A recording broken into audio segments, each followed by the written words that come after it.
वो एक घटिया किस्म का इंसान था जो दिन भर ब्रेन रॉट टिकटॉक्स देखता रहता था।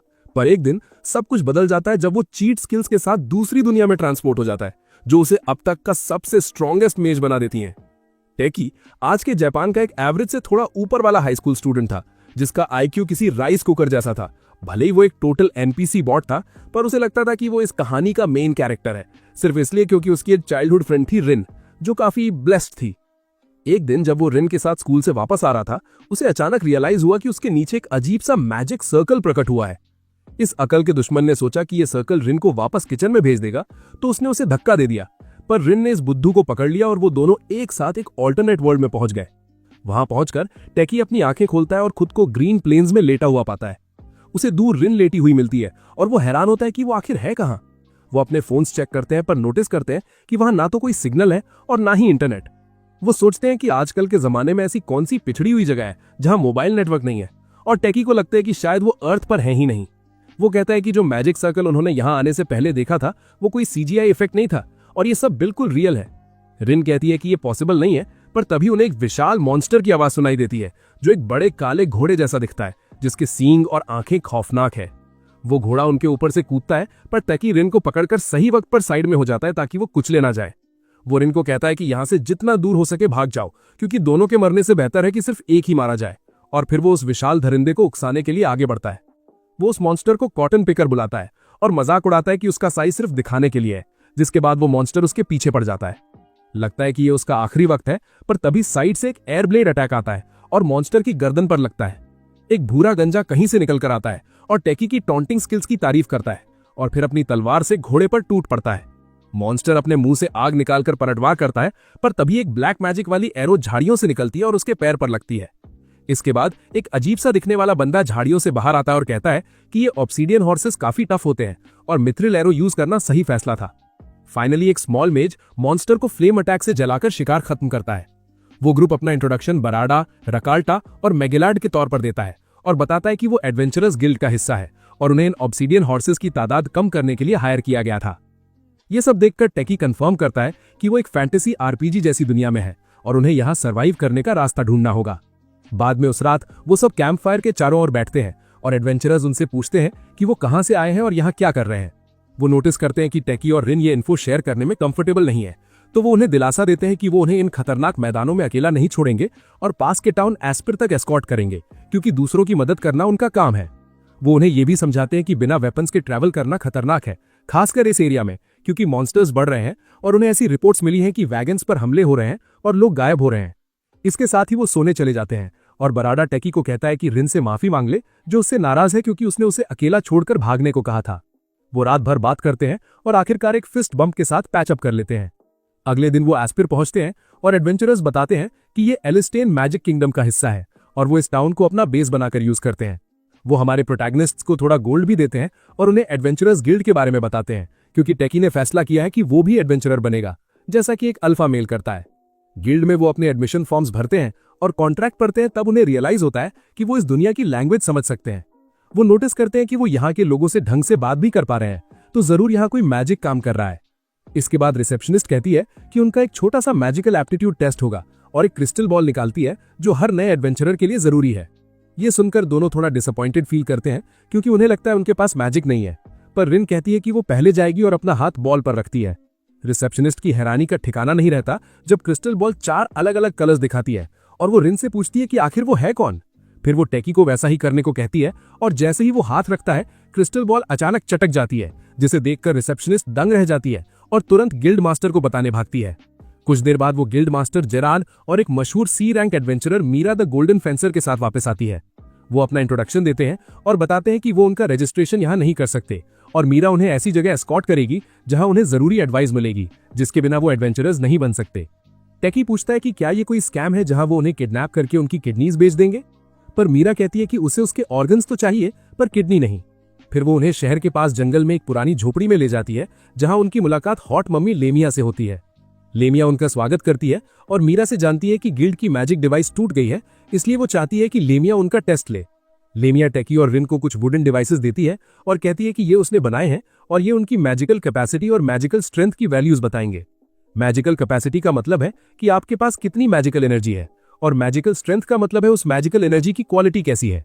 उनकी लकड़ी को अपने हाथों से सहलाने के बाद टेकी और रिन पूछते हैं कि रिजल्ट क्या आया। तो लेमिया बताती हैं कि उनके नंबर्स तो भाई इस दुनिया के ही नहीं हैं और अब से वो दोनों उसके अप्रेंटिस होंगे। ठीक उसी वक्त हमें कुछ हुडेड फिगर्स अंधेरे में एक दूसरे से बात करते हुए दिखते हैं। वो बीटा मेल गुनर अपने अल्फा मेल लीडर को रिपोर्ट देता है कि उन्होंने समनिंग रिचुअल को सक्सेसफुली सैबोटाज तो कर दिया था, पर क्योंकि कास्टर बहुत ज्यादा पावरफुल था इसलिए स्पेल फिर भी एक्टिवेट हो गई। उन्हें पूरा यकीन है कि कुछ लोग दूसरी दुनिया से समन हुए हैं, पर उन्हें ये नहीं पता कि वो अभी कहाँ है। वो आगे बताता है कि उन्होंने अपना जाल बिछा दिया है और जल्द ही उन्हें ढूंढ लेंगे, जिससे लीडर काफी खुश होता है और कहता है कि उसे उनसे बहुत उम्मीदें हैं। वापस झोपड़ी में लेमिया रिवील करती है कि टेकी की मैजिकल कैपेसिटी 1,20,000 और मैजिकल स्ट्रेंथ 40,000 है। वहीं रिन की मैजिकल कैपेसिटी 37,000 और स्ट्रेंथ 5,000 है, क्योंकि वो एक लड़की है। वो आगे बताती है कि बड़े बड़े ह्यूमन नाइट्स और रॉयल मेजेस की मैजिकल कैपेसिटी अक्सर 10,000 और स्ट्रेंथ 2,000 के आसपास होती है, तो उन दोनों के नंबर्स इंसेनली हाई है और उन्हें इस दुनिया के सबसे ताकतवर बींग्स में गिना जा सकता है। लेमिया ये भी कहती है कि वो इस किंगडम की सबसे बड़ी मेज है और उसकी अपनी कैपेसिटी 43,000 और स्ट्रेंथ 6,000 है, जबकि मायरा की कैपेसिटी और स्ट्रेंथ क्रमशः 3,500 और 3,800 है। फिर वो उन्हें समझाती है कि उनके पास इनक्रेडिबल पावर तो है, पर बिना ट्रेनिंग के वो खुद को और दूसरों को नुकसान पहुंचा सकते हैं, इसलिए वो चाहती है कि वो उसके अप्रेंटिस बने। इसके अलावा अगर वो अपनी पावर्स मास्टर कर लेते हैं तो वो एस रैंक एडवेंचरर्स और टॉप रॉयल मेजेस से भी कहीं आगे निकल जाएंगे। फिर वो टेकी की तरफ देखती है और कहती है कि अगर उसने ढंग से ट्रेन किया तो वो अकेले ही पूरे नेशंस के खिलाफ जंग छेड़ सकता है और राजा बन सकता है, और अगर वो ऐसा करता है तो उसके पास इस दुनिया की सारी दौलत और लड़कियां होंगी। और ये बोलते हुए वो उसे अपने मैसिव प्लॉट्स दिखाती है। रिन नोटिस करती है कि टेकी की पॉकेट में रॉकेट ऊपर उठ रहा है और वो उसे अंधा करने की कोशिश करती है, जबकि लेमिया मायरा को कहती है कि इन गूनर्स को ट्रेन करने में मजा आएगा। अगले दिन लेमिया सुबह की शुरुआत उन्हें एक भारी भरकम ब्रेकफास्ट खिलाकर करती है और मैजिक के बेसिक समझाती है। वो बताती है कि मैजिक यूज करने के 2 तरीके हैं, पहला मैजिकल स्पेल्स कास्ट करके और दूसरा सॉर्सरी के जरिए। मैजिकल स्पेल्स यूज करने के लिए इंसान को स्पेशल इनकेंटेशंस यानी मंत्र बोलने पड़ते हैं ताकि वो अपनी मैजिकल पावर उन स्पिरिट्स को उधार दे सकें जो बदले में अलग अलग स्पेल्स मटेरियलाइज करती हैं। दूसरी तरफ एक सॉर्सरर स्पिरिट के साथ मास्टर और सर्वेंट का कॉन्ट्रैक्ट करता है और उनसे अपना काम करवाता है, जो इसे नॉर्मल मैजिक से कहीं ज्यादा स्ट्रॉन्ग बना देता है। वो आगे रिवील करती है कि फायर, वाटर, अर्थ और विंड 4 बेसिक एलिमेंट्स होते हैं। मेजेस आमतौर पर सिर्फ एक ही एलिमेंट यूज कर पाते हैं, पर कुछ स्पेशल केसेस में मायरा जैसे मेजेस होते हैं जो 2 एलिमेंट्स यूज कर सकते हैं, जैसे फायर और अर्थ, या फिर वो खुद जो अर्थ को छोड़कर बाकी तीनों एलिमेंट्स यूज कर सकती है। वो ऐड करती है कि रिन एक और भी रेयर केस है जो चारों एलिमेंट्स यूज कर सकती है। दूसरी तरफ उन्हें नहीं पता कि टेकी कौन से एलिमेंट्स यूज कर सकता है, पर लेमिया कहती है कि जब तक उसे कॉन्ट्रैक्ट करने के लिए कोई स्पिरिट नहीं मिलती वो उसके फंडामेंटल्स पर फोकस करेगी। वो उसे ये भी बताती है कि पुराने जमाने में सॉर्सरर्स में लाइट, डार्क और टाइम स्पेस मैजिक का इस्तेमाल किया है, और अगर उसने अपनी पावर्स मास्टर कर ली तो वो दुनिया का सबसे स्ट्रॉन्गेस्ट मेज बन जाएगा। इसके बाद वो सब जंगल जाते हैं और लेमिया टेकी को दिखाती है कि कैसे मैजिक को हाथों में फोकस करके फिजिकल एनहांसमेंट की जाती है। टेकी इस टेक्निक को मास्टर करने के लिए जी तोड़ मेहनत करता है और ऐसा करते वक्त उसे एक लड़की की आवाज सुनाई देती है जो उसे गुड लक कह रही होती है। वो सोचता है कि आवाज कहां से आई, पर लगता है कि सिर्फ उसने ही इसे सुना था। इस बीच मायरा रिन को मेंटर करती है और उसे स्पेल्स कास्ट करने के बेसिक सिखाती है। वो बताती है कि स्पेल्स कास्ट करने के लिए एक साफ इमेजिनेशन का होना बहुत जरूरी है। रिन तुरंत एक फायर स्पेल सीख लेती है, फिर उसे ब्लू फ्लेम्स में मॉडिफाई भी कर देती है। ये देखकर मायरा बहुत सरप्राइज होती है क्योंकि उसने पहली बार ऐसी आग देखी है, और वो रिन को एक प्रोडिजी बुलाती है। बाद में उस दोपहर रिन टेकी को चेक करने आती है, जो काफी डिफीटेड महसूस कर रहा है क्योंकि उसने काफी हैंड प्रैक्टिस की थी।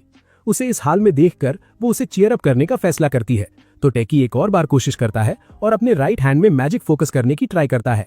ऐसा करते हुए उसे फिर से वही बच्चों वाली आवाज सुनाई देती है जो उसे टिप्स दे रही होती है, और इससे वो कामयाब हो जाता है क्योंकि उसका हाथ एक लाइट बल्ब की तरह चमकने लगता है। वो रिन से पूछता है कि क्या उसने वो आवाज सुनी और सोचता है कि कहीं वो भूत तो नहीं, जिससे रिन डर जाती है। इसके बाद वो दोनों डिनर के लिए अंदर जाते हैं और लेमिया उनकी प्रोग्रेस की तारीफ करती है। वो मायरा को रिन का ख्याल रखने को कहती है और टेकी को अगला टारगेट अपने लेफ्ट हैंड पर रखने को बोलती है जब तक कि वो फुल बॉडी एनहांसमेंट ना कर ले। वो कहती है कि जब तक उसका एट्रीब्यूट नहीं मिलता यही उसके लड़ने का मेन तरीका होगा, जो उस गिगा चैट पर काफी सूट करता है। बाद में उस रात मायरा लेमिया के पास जाती है और उन 2 नए लोगों के बारे में पूछती है। लेमिया कहती है कि वो उन्हें 3 हफ्ते में इस काबिल बना देगी कि वो ढंग से लड़ सकें, क्योंकि आने वाली जंग में उन्हें अपना बचाव खुद करना होगा। उसने सोचा था कि कैपिटल की मुश्किलें उसे इतनी दूर तंग नहीं करेंगी, पर लगता है कि हालात जल्द ही बिगड़ने वाले हैं। कुछ हफ्ते बाद हम टेकी और रिन को एक फिजिकल टेस्ट देते हुए देखते हैं ताकि पता चले वो कितनी दूर आए हैं। टेकी फैनवुल्फ्स के एक झुंड से लड़ता है, जबकि रिन रैबिट मॉन्स्टर्स की पूरी फौज को कुक कर देती है। टेकी अब अपने फिस्ट्स में मैजिकल पावर को कंट्रोल करना सीख गया है और रिन अब बिना इंकेंटेशंस के बेसिक स्पेल्स कास्ट कर सकती है और एक साथ मल्टीपल एलिमेंट्स यूज कर रही है। जब वो ये सब कर रहे होते हैं, लेमिया और मायरा एक क्लिफ से उन्हें देख रही होती हैं और बात करती हैं कि वो इतने कम समय में कितने स्ट्रांग हो गए हैं। तभी वो नोटिस करती हैं कि वो पैर एक ऑब्सिडियन हॉर्स का सामना कर रहा है, पर उनकी पहली मुलाकात के उलट अब वो बहुत ज्यादा स्ट्रांग है और उस दरिंदे को आसानी से ढेर करके उसका डिनर बना लेते हैं। बाद में उस रात वो सब टेकी और रिन के ग्रेजुएशन टेस्ट पास करने का जश्न मनाते हैं और लेमिया उन्हें बताती है कि वो अगले दिन एस्पिर मूव करेंगे और एडवेंचरर्स के तौर पर अपनी पहली जॉब लेंगे। वो उन्हें ये भी बताती है कि उसके हिसाब से उन्हें लॉस्ट वंस कहा जाता है, जो वो लोग होते हैं जो दूसरी दुनिया से यहाँ आते हैं। वो कहती है कि कभी ये किसी एक्सीडेंट का नतीजा होता है तो कभी उन्हें कोई ऐसा सॉर्सरर समन करता है जो स्पेस टाइम मैजिक यूज करने के काबिल हो। भाई, लगता है टेकी और रिन अब असली खतरों का सामना करने के लिए तैयार है। इस बात से टेकी और रिन एकदम दंग रह जाते हैं और उससे पूछते हैं कि उसे ये सब कैसे पता चला। लेमिया बताती है कि उनकी एबनॉर्मल मैजिकल पावर और बीच बीच में यूज किए गए नए वर्ड्स ने उनका भेद खोल दिया था। इसी वजह से उसने उन्हें अपना अप्रेंटिस बनाने का फैसला किया ताकि कोई बुरा इंसान उनका फायदा ना उठा सके। रही बात उन्हें यहाँ समन करने की, तो वो तो किसी सॉर्सरर से ही पूछना पड़ेगा, पर पूरे किंगडम में स्पेस टाइम मैजिक यूज करने वाले गिने चुने लोग ही हैं। टेकी कहता है कि ये तो अच्छी बात है, इससे सर्चिंग का दायरा कम हो जाएगा। वो उन्हें आसानी से ट्रैक करके अपनी गलतफहमी दूर करेंगे और वापस अपने वर्ल्ड निकल जाएंगे। लेमिया कहती है कि शायद ये पॉसिबल हो, पर उसे शक है कि क्या सब कुछ इतनी आसानी से हो पाएगा। डिनर के बाद टेकी और रिन साथ बैठते हैं और यहाँ आने के बाद जो कुछ भी हुआ उस पर डिस्कस करते हैं। टेकी कहता है कि वो एडवेंचरर्स के तौर पर काम करेंगे, अच्छा पैसा कमाएंगे और अपनी एक पहचान बनाएंगे। फिर उसी इन्फ्लुएंस का यूज करके उस सॉर्सरर को ढूंढेंगे जिसने उन्हें यहाँ बुलाया है, ताकि वो उन्हें वापस घर भेज सके। रिन भी काफी होपफुल महसूस करती है और वो दोनों एक ऑफ स्क्रीन एक्शन के साथ दिन खत्म करते हैं। इसके बाद टेकी अपने गोरे हाथ को देखता है और सोचता है कि क्या सच में उसके पास रिन के विशाल नेशंस को तबाह करने की पावर है। तभी उसे फिर वही पुरानी आवाज सुनाई देती है जो कहती है कि वो जल्द ही मिलेंगे और वो इसका इंतजार कर रही है। टेकी उससे पूछता है कि वो है कौन और उसका मतलब क्या है, पर वो आवाज उसे इग्नोर करती है और एक अनोइंग बिच की तरह हंसते हुए गायब हो जाती है। कई हफ्तों बाद हम देखते हैं कि टेकी अपने बेड पर जागता है। उसने फिर वही पुरानी आवाज वाला सपना देखा था। हमें पता चलता है कि वो अब एस्पायर मूव हो चुके हैं और उन्होंने खुद को एडवेंचरर्स के तौर पर रजिस्टर कर लिया है और उन्हीं लोगों के साथ जुड़ गए हैं जिन्होंने पहले दिन उन्हें बचाया था। तब से वो छोटे मोटे ई रैंक मिशंस कर रहे हैं और इस दुनिया के बारे में नई चीजें सीखकर धीरे धीरे स्ट्रांग हो रहे हैं। रिन अपना ज्यादातर वक्त लाइब्रेरी में पढ़ाई करने में बिताती है और इस दुनिया के बारे में हर तरह की जानकारी निकालती है। उसे पता चलता है कि इस दुनिया का नाम अल्टिया है और जिस किंगडम में वो है वो वेस्टर्न कॉन्टिनेंट का हिस्सा है और वहां दुनिया का सबसे एडवांस्ड मैजिक मौजूद है। 20 मिलियन की पॉपुलेशन के साथ इस किंगडम के लगभग 80% लोग बेसिक मैजिक कास्ट करने के काबिल हैं। इसीलिए इसे दुनिया के 3 सबसे बड़े नेशंस में गिना जाता है। उन्हें यह भी पता चलता है कि एस्पायर शहर होली स्कैटलॉव एम्पायर और गार्जन एम्पायर के ईस्टर्न बॉर्डर के पास है। इसी वजह से ये ट्रेडिंग और इन्फॉर्मेशन के लिए एक इंपॉर्टेंट टाउन बन गया है। तभी वेट्रेस उनका ब्रेकफास्ट लेकर आती है और उन्हें गिल्ड की तरफ से एक लेटर देती है। इसे पढ़ने के बाद उन्हें पता चलता है कि गिल्ड मास्टर ने उन्हें तुरंत बुलाया है। वो देखने जाते हैं कि क्या मामला है और रिसेप्शनिस्ट उन्हें स्लम्स के एक बार की इन्वेस्टिगेशन का स्पेशल रिक्वेस्ट देती है। टेकी सोचता है कि आखिर उन्हें ब्रो की बार में क्या ढूंढना है। गिल्ड मास्टर एक्सप्लेन करता है कि हाल ही में ऐसी र्यूमर्स हैं कि वैगन से चोरी किया गया माल स्लम्स के रास्ते शहर में स्मगल किया जा रहा है। वो उन्हें बताता है कि उन्हें ऐसी इन्फो निकालनी है जिससे कल्प्रिट्स पकड़े जाएं और मिशन का रिवॉर्ड 7 सिल्वर और बोनसेस है।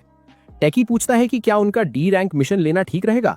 गिल्ड मास्टर कहता है कि अगर वो इसे क्लियर कर लेते हैं तो उन्हें डी रैंक पर प्रमोट कर दिया जाएगा। इसके अलावा ये क्वेस्ट पहले ही 2 बार फेल हो चुका है और अगर तीसरी बार भी फेल हुआ तो गिल्ड को गलत असेसमेंट के लिए एक्स्ट्रा फीस भरनी पड़ेगी। टेकी उस नाटे आदमी को कंजूस बुलाता है, पर वो कहता है कि उसे उनकी स्किल्स पर पूरा भरोसा है क्योंकि वो लेमिया के अप्रेंटिसेस हैं और उन्हें भेज देता है। इसी के साथ टेकी और रिन स्लम्स जाते हैं और रात होने तक वेट करते हैं जब सारा शेडी बिजनेस शुरू होता है। वहां घूमते हुए रिन कुछ मलीला फ्रूट खरीदने जाती है, पर प्राइस पिछले हफ्ते से दुगनी निकलती है। वो सोचती है कि क्या अमेरिका का इन्फ्लेशन इस दुनिया में भी आ गया है, पर दुकानदार बताता है कि वैगन्स पर लगातार हमले हो रहे हैं और हर तरफ माल की शॉर्टेज है। रात होने पर टेकी और रिन नोटिस करते हैं कि बार के पिछले वाले दरवाजे से कुछ माल बाहर ले जाया जा रहा है, तो वो अंदर जाते हैं और बार टेंडर से एल मांगते हैं। बारटेंडर कहता है कि वो ऐसे हल्के ड्रिंक्स नहीं रखता, पर टेकी अपना अल्फा मेल हेकी दिखाकर उसे बैठने को कहता है और वो शहर में बढ़ती कीमतों पर बात शुरू करते हैं। टेकी कहता है कि वो भी इस बिजनेस में उतरना चाहते हैं और जानना चाहते हैं कि ये सब कैसे काम करता है। बारटेंडर कहता है कि ये एमेचर्स का काम नहीं है, पर टेकी उसे ब्रो की बुलाता है और उसके सामने कॉइन्स की थैली रखकर पूछता है कि क्या अब उसका मुंह खुलेगा। ये देखकर बार के लालची एनपीसीज उठ खड़े होते हैं और उन्हें लूटने की कोशिश करते हैं, पर टेकी और रिन उनकी वर्थलेस पीठ थोककर उन्हें ढेर कर देते हैं और सारी सच्चाई उगलने पर मजबूर कर देते हैं। वो गुंडे बताते हैं कि उन्हें किसी हुडेड बंदे ने हायर किया था, जिसने उन्हें उन वैगन्स का माल डिलीवर करने को कहा था जिन पर मॉन्स्टर्स ने हमला किया था। अंधेरा ज्यादा होने की वजह से वो उस शख्स का चेहरा नहीं देख पाए थे, पर पैसा अच्छा मिल रहा था तो वो मान गए। बारटेंडर कहता है कि उसे उनका पैसा नहीं चाहिए और ये बार के लिए नॉर्मल बात है कि वो इन लोगों का लाया हुआ माल बेचे, इसीलिए उन्हें अपनी नाक वहां नहीं घुसानी चाहिए जहां जरूरत नहीं है। इसके बाद टेकी और रिन बाहर निकलते हैं और सोचते हैं कि इसका मास्टरमाइंड कौन है। तभी उन्हें नोटिस होता है कि 3 फीमेल निंजाज उनका पीछा कर रही हैं, तो वो उन्हें लालच देकर सुनसान जगह ले जाते हैं और उनसे भिड़ जाते हैं। टेकी कोशिश करता है कि वो उन्हें वापस किचन में ना भेजे और एक हैवी पंच से उनमें से एक को नॉकडाउन कर देता है। रिन भी दिखा देती है कि वो यूजलेस नहीं है और एक को पीछे धकेल देती है, जिसके बाद टेकी जेंडर इक्वालिटी दिखाते हुए उसे भी सुला देता है। इसके बाद वो दोनों आखिरी असैसिन से सामना करते हैं और उससे पूछते हैं कि क्या वो सरेंडर करने के लिए तैयार है। पर तभी पहली निंजा जाग जाती है और स्मोक बॉम्ब फेंकती है और वो दोनों अपनी बेहोश साथी को वहीं छोड़कर वहां से एस्केप कर जाती है। टेकी कहता है कि वो उन्हें सिर्फ डराकर भगाने नहीं आई थी, बल्कि लगता है वो सच में उन्हें असैसिनेट करने की कोशिश कर रही थी। रिन हैरान हो जाती है और वो दोनों उस पकड़ी गई निंजा को गिल्ड के हवाले कर देते हैं और गिल्ड मास्टर से उसे जिंदा रखने को कहते हैं। अगले दिन टेकी और रिन मीरा से मिलते हैं, जो उन्हें डी रैंक्ड एडवेंचरर्स बनने पर कांग्रेचुलेट करने के लिए वेट कर रही थी। फिर वो उन्हें बताती हैं कि उसके पास एक स्पेशल मिशन है और वो चाहती हैं कि वो उनके साथ पार्टी बनाए। वो एक्सप्लेन करती है कि नॉर्दर्न फॉरेस्ट में मलीला फ्रूट्स पककर तैयार हैं, तो फार्मर्स ने चोरों को पकड़ने और अपनी फसल बचाने की रिक्वेस्ट डाली है। भाई लगता है ये मलीला फ्रूट वाला मिशन इतना सिंपल नहीं होने वाला जितना मीरा बता रही हैं। इस मिशन को पूरा करने का रिवॉर्ड पूरे 500 सिल्वर कॉइन्स है और इससे टाउन को इन्फ्लेशन की मार से निकलने में भी काफी हेल्प मिलेगी। ये सब सुनने के बाद हमारा ये पैर तुरंत राजी हो जाता है और वो तीनों नॉर्दर्न फॉरेस्ट की तरफ निकल पड़ते हैं। वो दोपहर तक फार्म पहुंचते हैं और वहां 2 एनपीसी फार्मर्स और एक अजीब से दिखने वाले बंदे से मिलते हैं जिसका नाम कासिम है। उससे हाथ मिलाते वक्त ताइची को थोड़ी अजीब सी गे इमोशंस वाली फीलिंग आती है और वो काफी देर तक उसका हाथ पकड़े रखता है, फिर अचानक होश में आता है। इसके बाद वो सब मेलिला के खेतों की तरफ बढ़ते हैं और रिन अपने स्टाफ से एक मैजिक सेंसिंग स्पेल कास्ट करती है ताकि एरिया में किसी पुराने मैजिक का पता लगाया जा सके। फाइनली उसे एक सिग्नल मिलता है जो दिखाता है कि एक विशाल मॉन्स्टर खेतों की तरफ ही आ रहा है और वो सब उससे लड़ने के लिए अपनी पोजीशंस ले लेते हैं। थोड़ी देर बाद हम देखते हैं कि फॉरेस्ट से एक मैसिव ओगर और कुछ ऑक्स बाहर निकलते हैं और अपने वेपन्स के साथ ग्रुप का सामना करते हैं। ग्रुप का अल्फा मेल होने के नाते ताइची मीरा को उन 3 छोटे मोटे दुश्मनों यानी स्मॉल फ्राइज को संभालने को कहता है और रिन से सपोर्ट मांगता है, जबकि वो खुद उस बड़े मॉन्स्टर से निपटने निकलता है। वो सोचता है कि लेवल 35 की एनहांसमेंट इस काम के लिए काफी होगी और ओगर के मुंह पर एक हैवी पंच मारकर उसे एक ही बार में ढेर यानी 1 शॉट कर देता है। रात होने पर मीरा ताइची और रिन के साथ बैठती है और बताती है कि इस रीजन में ऑक्स और ओगर्स का होना नॉर्मल नहीं है, तो पक्का ये किसी की साजिश का हिस्सा है। वो उनके लिए एक ट्रैप बिछाने का डिसाइड करते हैं ताकि उन्हें दिखा सकें कि उनसे पंगा लेना महंगा पड़ेगा, और फिर सो जाते हैं। इस बीच हमें एक हुडेड लड़की दिखाई देती है जो ढेर सारी लाशों से घिरी हुई है। वो उनका लाइफ फोर्स सोखने के लिए एक स्पेल यूज करती है और कहती है कि वो उन मैजिशियंस यानी ताइची और रिन से मिलने के लिए काफी एक्साइटेड है, और फिर अपने इनविजिबल क्लोक का यूज करके गायब हो जाती है। अगले दिन हम जराड को उस असैसिन की सेल खोलते हुए देखते हैं और उससे पूछते हैं कि क्या उसने मुंह खोलने का फैसला किया है। दूसरी तरफ ताइची और ग्रुप फार्म में घूम रहे हैं जहां रिन अपनी मैजिक डिटेक्शन स्पेल से चोरों को लोकेट करने की कोशिश कर रही है। आखिरकार उन्हें कुछ कदमों के निशान मिलते हैं और वो उनका पीछा करते हुए एक ऐसे फायर पिट तक पहुंचते हैं जिसे हाल ही में बुझाया गया था। रिन कहती है कि उसे आगे खेतों में 3 लोगों की प्रेजेंस महसूस हो रही है और वो 3 चोरों को रंगे हाथ पकड़ने के लिए आगे लपकते हैं। ताइची, रिन और मीरा आगे बढ़कर उन्हें सरेंडर करने पर मजबूर कर देते हैं और वो 2 एनपीसीज उन्हें टाउन गार्ड्स के हवाले कर देते हैं। इसी बीच कासिम ताइची और बाकी सबको हेल्प के लिए थैंक यू बोलता है और ताइची फिर से काफी देर तक उसका हाथ पकड़े रखता है। वो कहता है कि कासिम के हाथ बाकी फार्मर्स की तरह सख्त नहीं बल्कि काफी सॉफ्ट है और उससे उसके सीक्रेट के बारे में पूछता है। कासिम कहता है कि वो एक ओवरसियर है, इसलिए उसे हाथों का ज्यादा काम नहीं पड़ता, पर मीरा बीच में बोलती है कि ऑक्स और ओगर्स इस एरिया में कॉमन नहीं थे, लेकिन कासिम को उनके बारे में पहले से पता था, भले ही वो सिर्फ एक फार्मर है। ये सब सुनकर कासिम हंसने लगता है और रिवील करता है कि वही वो बंदा है जिसने उन चोरों को हायर किया था और वही मैजिशियन भी उसने हायर किया था ताकि मॉन्स्टर्स को खेतों में लाया जा सके। ताइची उससे पूछता है कि उसने ऐसा क्यों किया, तो तो वो बताती है कि ये सब उन 3 लोगों को यहाँ लालच देकर बुलाने के लिए था, क्योंकि उसे अपने गोल के लिए ताइची की स्ट्रेंथ चाहिए थी और वो उसे खुद टेस्ट करना चाहता है। तभी वो इनविजिबल रोब वाली लड़की ग्रैमी अपनी इनविजिबिलिटी से बाहर आती है और मीरा को पीछे से सरप्राइज कर देती है। वो कासिम को कहती है कि उसका मुंह काफी तेजी से चलता है और बताती है कि वही मैजिशियन है और कासिम के बॉडीगार्ड के तौर पर काम कर रही थी। इसी के साथ उनकी बैटल शुरू हो जाती है और मीरा ग्रैमी के साथ स्वॉर्ड्स क्लैश करने के लिए आगे बढ़ती है और उससे पूछती है कि जब वो इनविजिबल थी तब उसने अटैक क्यों नहीं किया। वो कहती है कि असैसिनेट करना बुज़दिलों का काम है और ये उसका स्टाइल नहीं है, क्योंकि उसे ब्लेड्स क्लैश करना और अपने ओपोनेंट्स को अपनी स्ट्रेंथ से ओवरपावर करना पसंद है। दोनों एक दूसरे पर कई बार वार करती हैं और एक पावर स्ट्रगल में फंस जाती हैं, पर तभी रिन यूजफुल बनने का डिसाइड करती है और ग्रैमी की तरफ एक फायर बॉल शूट करती है। इससे ग्रैमी पीछे कूद जाती है और उस स्पेल को विंड अटैक से काउंटर करती है। रिन तुरंत एक डस्ट टॉर्नेडो समन करके उसे फॉलो अप करती है और ग्रैमी को थोड़ी देर के लिए स्टन कर देती है ताकि मीरा को अपनी फिजिकल एनहांसमेंट पूरी करने का टाइम मिल सके। ग्रैमी अपनी स्वॉर्ड से उस स्पेल को चीर कर निकल जाती है, पर रिन ऑफेंस जारी रखती है और उस पर वाटर और अर्थ एलिमेंट की एक कंबाइंड स्पेल से अटैक करती है। दूसरी तरफ ताइची कासिम से लड़ने की तैयारी करता है और वो पूछती है कि क्या वो बिना किसी वेपन के उससे भिड़ने वाला है। कासिम कहता है कि वो ताइची को अपने फ्रॉस्ट एलिमेंटल से लड़वाएगा और अपने बगल में एक बर्फीला मॉन्स्टर समन करता है। उस बीस्ट को देखकर ताइची को लगता है कि वो फिजिकल एनहांसमेंट के हायर लेवल से उसे एक ही बार में ढेर कर देगा, पर अटैक लगने के बजाय वो सीधा उस एलिमेंटल के आर पार यानी फेज थ्रू निकल जाता है। कासिम एक्सप्लेन करता है कि उस बीस्ट का कोई फिजिकल फॉर्म नहीं है और उसे सिर्फ फायर मैजिक से हराया जा सकता है, पर बदकिस्मती से ताइची को कोई स्पेल कास्ट करनी नहीं आती। ताइची अपनी ब्लेड से मॉन्स्टर पर अटैक करने की कोशिश करता है, पर उसका कोई असर नहीं होता। आइस एलिमेंटल पलटवार में कुछ आइस मैजिक यूज करता है और ताइची उन स्पेल्स से बचने के लिए इधर उधर कूदता है। कासिम तब वो लाइफ एनर्जी बॉल निकालता है जो ग्रैमी ने कल रात बनाई थी और उसे मॉन्स्टर को खिला देता है, जिससे वो लाल हो जाता है और उसे एक मैसिव पावर बूस्ट मिलता है। इसी के साथ वो रेड एलिमेंटल इतनी इंसेन स्पीड से आगे बढ़ता है कि ताइची पीछे जा गिरता है और इतनी जोर से हिट होता है कि उसके मुंह से खून निकलने लगता है। कासिम उसे कहता है कि वो चुपचाप एक गुड बॉय की तरह उसके साथ चले, वरना वो लड़कियों को कैप्चर करके उन्हें असलियत बताएगा कि बच्चे कैसे पैदा होते हैं, the birds and the bees story. इसी बीच हमें मीरा और रिन को ग्रैमी के खिलाफ स्ट्रगल करते हुए देखते हैं, जो मीरा को एक हैवी पंच से पीछे भेज देती है और रिन को भी नीचे गिरा देती है। ओवरवेल्म्ड फील करते हुए दोनों मेजर्स अपना पावर आउटपुट बढ़ाने का डिसाइड करते हैं और कहते हैं कि उन्हें एक पावरफुल मेज का सामना करने की आदत है, जबकि वो लेमिया को याद करती हैं। ग्रैमी पूछती है कि क्या वो अब तक उसे हल्के में ले रही थी, पर मीरा कहती है कि वो बस अपने मेन प्लान पर वापस आ रही हैं। और इसी के साथ वो खुद को लेवल 40 तक एनहांस करती हैं और ग्रैमी पर अटैक करने के लिए आगे बढ़ती हैं।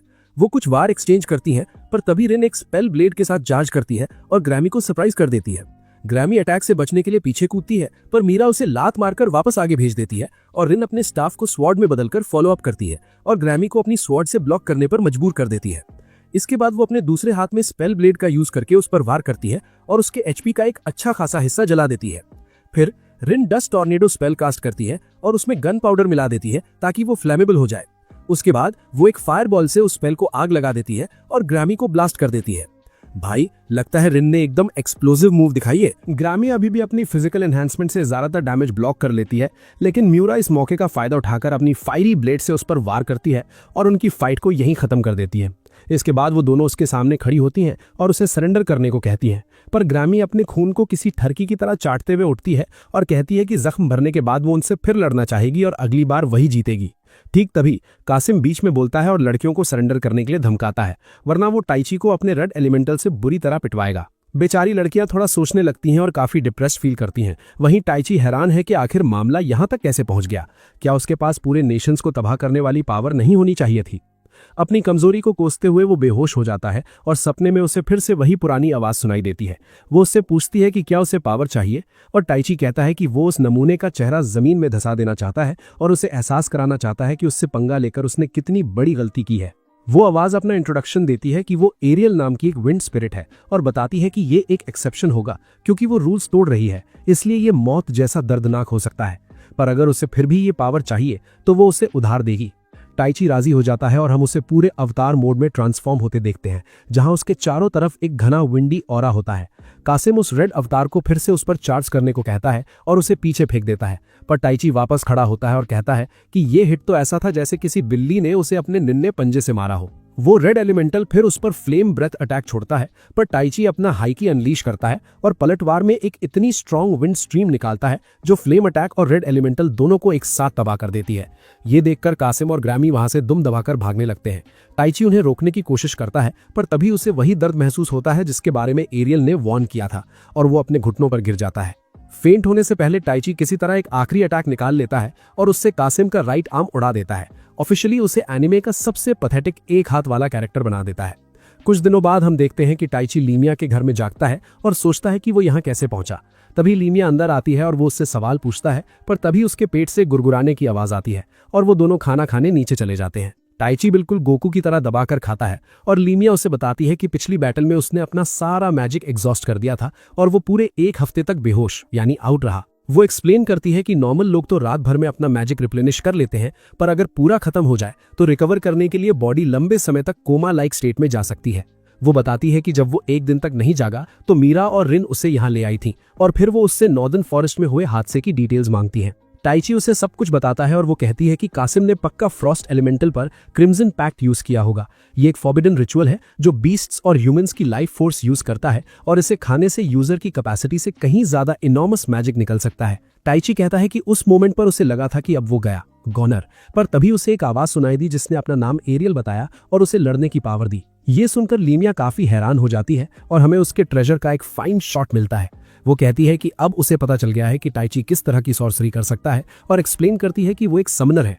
समनर्स बिल्कुल शामन्स की तरह होते हैं जो स्पिरिट्स के साथ पैक्ट करते हैं और उनके बॉन्ड के बेसिस पर उन्हें स्ट्रॉन्गर मैजिक परफॉर्म करने का हक मिलता है।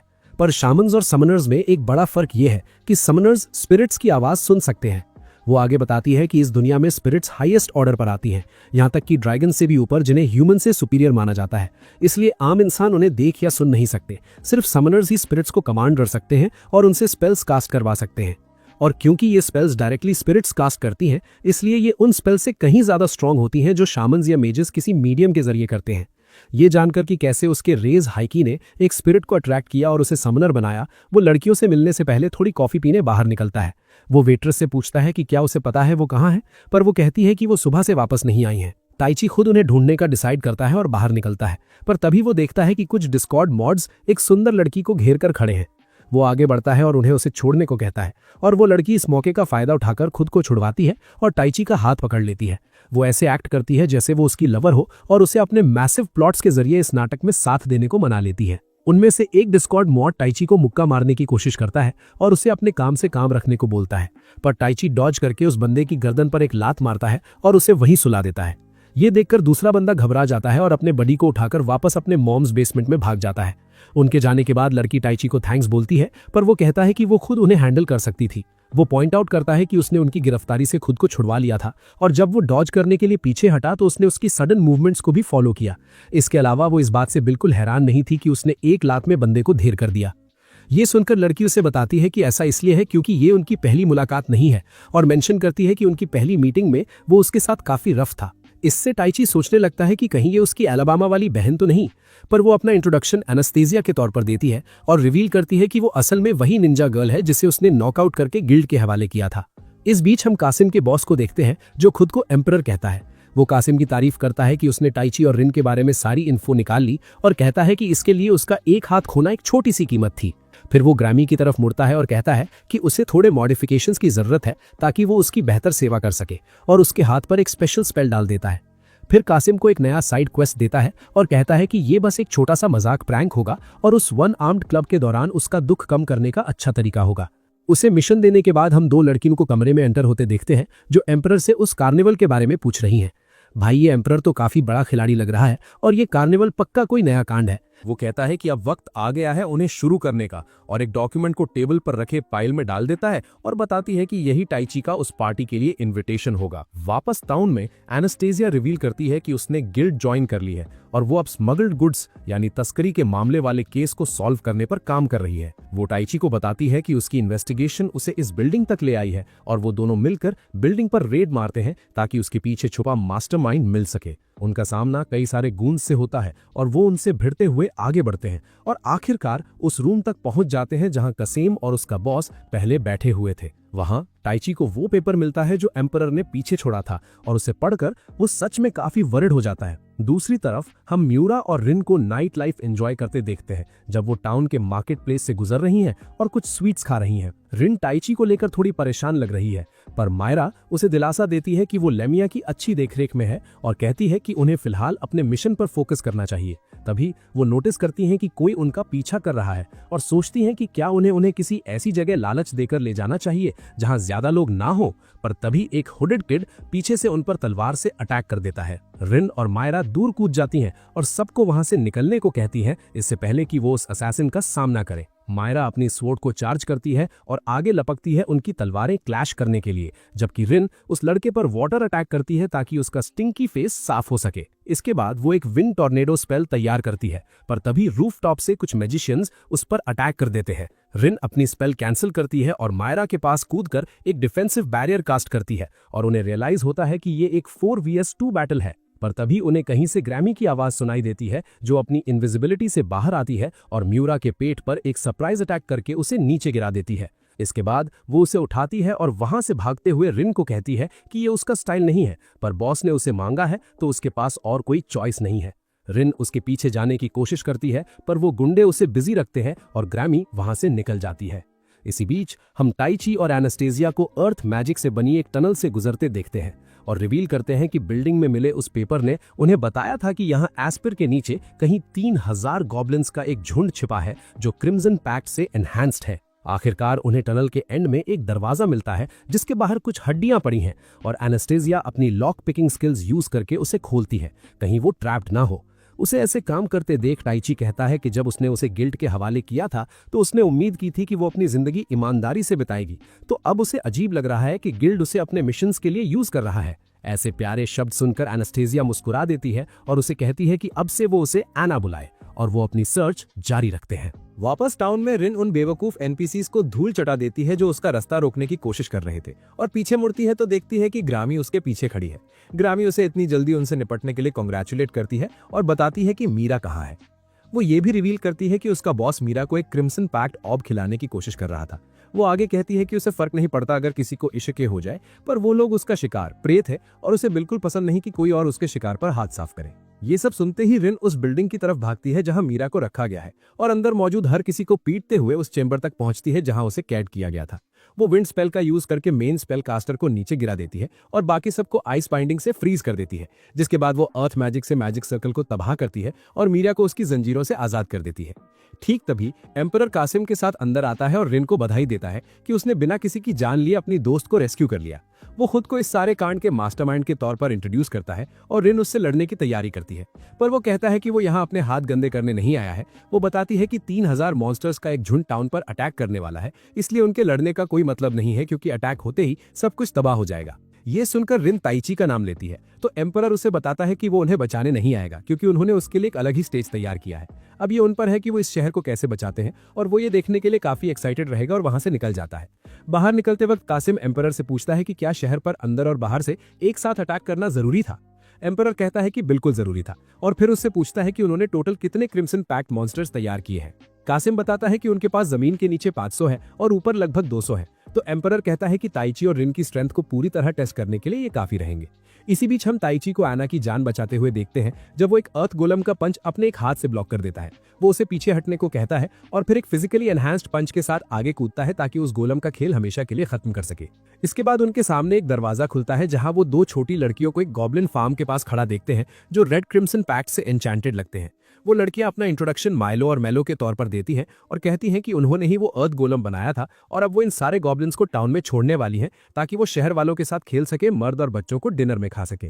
ताइची उनके अजीब चेहरों को देखता है और पूछता है कि क्या उन्हें एक बैड आइडिया नहीं लगता क्योंकि वो खुद भी तो बच्चे ही हैं। पर लड़कियां कहती हैं कि वो इस ऑब से गॉब्लिन्स को कंट्रोल करेंगी और उन्हें अनलीश कर देती हैं। वापस टाउन में म्यूरा और रिन गिल्ड जाते हैं और जेरार्ड को एम्परर और उसके 3000 मॉन्स्टर्स वाले प्लान के बारे में बताते हैं। जेरार्ड एस्पायर के सारे एडवेंचरर्स को बुलाता है और टाउन वॉच से भी हेल्प मांगता है और वो सब इस डिफेंसिव वॉर की तैयारी शुरू कर देते हैं।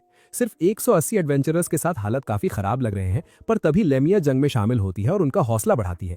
इसी बीच ताइची और एना उन रेड गॉब्लिन से लड़ रहे हैं और कोशिश कर रहे हैं कि वो जमीन के ऊपर न जा पाए। ताइची फिजिकल एनहांसमेंट यूज करके उन्हें क्रश कर देता है, पर उसे केव के टूटने का डर लगता है, इसलिए वो नॉर्मल कॉम्बैट पर वापस आ जाता है।